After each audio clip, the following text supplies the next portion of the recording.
رات پیسے گننا، سویرے اٹھ کے پھر گننا شروع کر دینا، پیسوں میں رشتوں کو تولنا، پیسے کے ساتھ ہی اپنے آپ کو ہر وقت لگائے رکھنا، الجھ کے رہ گئے ہیں لوگ، الجھ کے، اور پھر کوئی بندہ جیت نہیں رہا۔ ہمارے دادا بھی یہی کہتے تھے کہ کچھ پیسے کمانے ہیں تاکہ بچے پال لوں، یہ کہتے کہتے چلے گئے۔ ہمارے ابا بھی یہی کہتے تھے، پھر اس کے بعد ہم نے بھی یہی بولنی شروع کر دی ہے، تو جیتا تو کوئی بھی نہیں، جیتا تو کوئی بھی نہیں۔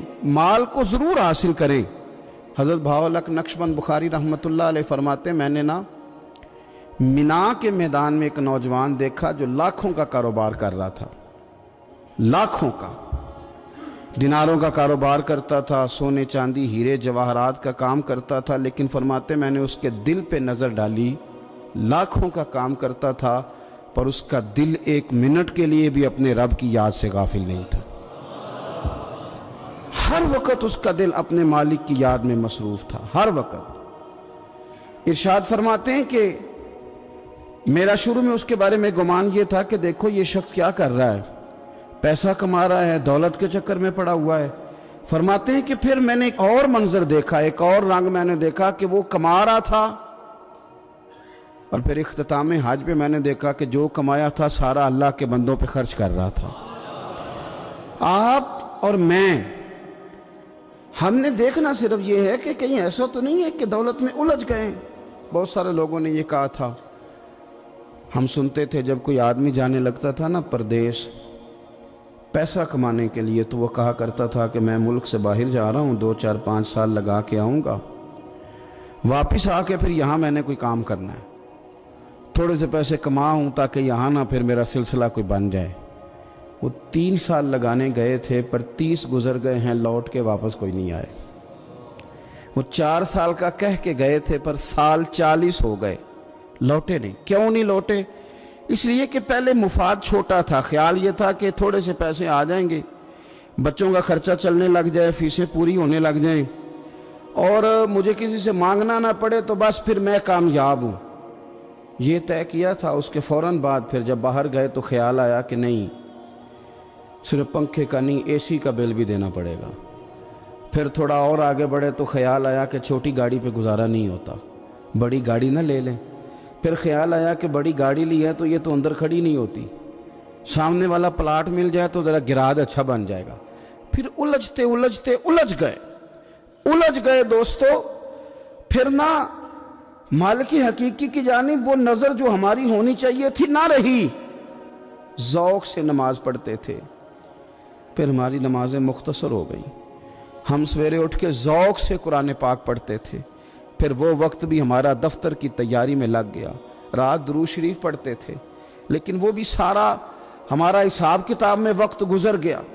ہم نے یہ سمجھا ہی نہیں کہ دولت کارخانہ نہیں دیتا، دولت سیٹھ صاحب نہیں دیتے، دولت آپ کو آپ کی فیکٹری نہیں دیتی، دینے والے تو رب کریم کی ذات ہے۔ تو جہاں سے آنا تھا وہاں توجہ دینی چاہیے تھی کہ جہاں صرف ایک سبب تھا، ذریعہ تھا۔ حضرت اویس کرنی رضی اللہ تعالیٰ عنہ، ہمارے صوفیاء میں ایک لفظ بولا جاتا ہے فقر بوذر، یعنی کچھ لوگ ایسے ہیں جو سیدنا ابو ذر غفاری رضی اللہ تعالیٰ عنہ کے طریقے پہ چلتے ہیں۔ ایک لفظ بولا جاتا ہے فقر بوذر، کچھ لوگ فقر بوذر کے قائل تھے، اسی مزاج کے قائل تھے حضرت سیدنا اویس کرنی رضی اللہ تعالیٰ۔ ان کے ذہن میں ایک بات بیٹھ گئی تھی کہ یار دینے والا اللہ ہے، دینے والا، عزت بھی اللہ دے گا، رزق بھی اللہ دے گا۔ بلکہ امام غزالی رحمۃ اللہ علیہ نے تو حدیث لکھی ہے، آپ فرماتے ہیں کہ نبی پاک صلی اللہ علیہ وسلم نے فرمایا جس نے بندوں سے عزت تلاش کی رب اسے رسوا کر دے گا۔ جو سیاست کر کے عزت حاصل کرنا چاہتا ہے، جو اس طرح کا ماحول بناتا ہے کہ میں کوئی ایسے کام کروں کہ لوگ میری واہ واہ کریں، لوگوں سے عزت کا حصول کرنے والے کو رسوا کر دیا جاتا ہے۔ عزت در اصل وہی ہے جو رب کریم عطا فرماتا ہے۔ میرے عزیز دوستو، آپ اپنی توجہ، دل کی توجہ، روح کی توجہ اپنے مالک کی جانب جب کر لیتے ہیں، غفلت کا پھندا اتار دیتے ہیں، اور ہر وقت غلبہ رکھنا پیسوں کا، ہر وقت اسی میں سوچنا، اسی میں محو ہو جانا، پھر آپ کا ذہنی نقصان ہوتا ہے، پھر آپ کی روح جو ہوتی ہے وہ بے چین رہنے لگتی ہے، پھر ایسے بھی غریب دیکھے جن کے پاس پیسے ہیں، پیسوں کے علاوہ کوئی شے بھی نہیں، پھر ایسے بھی تنگ دست دیکھے کہ جن کے پاس جائیدادیں بڑی ہیں پر ان کے پاس رات کو سکون سے سونے کے لیے وقت کوئی نہیں۔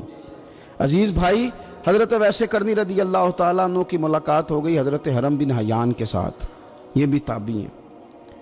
تو حضرت حرم بن حیان رحمۃ اللہ علیہ کہتے ہیں یہ نا ہم تو خیر بڑی ساری باتیں سنتے ہیں تو نصیحت نہیں نہ حاصل کرتے، ویسے بھی یہ دور تقریریں سننے کا ہے۔ جو عمل کرنے والے لوگ تھے ان کا کیا طریقہ تھا کہ وہ ایک دو جملے کافی تھا، علم و بس کری او یار او ایک کو یرف تینوں درکار، جملہ ایک بھی تیرے لیے کافی ہے لیکن شرط یہ ہے کہ تو عمل کا ارادہ رکھتا ہو، تیرا خیال ہو کہ عمل کرنا ہے۔ وہ لوگ نا مختصر سی باتیں کرتے، مختصر سی نصیحتیں کرتے، لیکن وہ عکس جلدی کرتے، اس میں سے اپنے لیے خیر جلدی تلاش کرتے۔ حضرت حرم بن حیان کی ملاقات ہوئی حضرت اویس کرنی رضی اللہ تعالیٰ عنہ کے ساتھ، تو حضرت حرم بن حیان کہتے ہیں میں نے عرض کی حضور میں کسی ملک میں جا کے رہنا چاہتا ہوں، کہیں سکونت اختیار کرنا چاہتا ہوں، یہاں سے ہجرت کرنا چاہتا ہوں، تو مجھے کوئی آپ مشورہ دے میں کہاں جاؤں؟ تو فرماتے ہیں کہ میں نے جب یہ سوال کیا تو حضرت ویسے کرنی نے مجھے اشارہ دیا، فرمانے لگے ملک شام چلا جا۔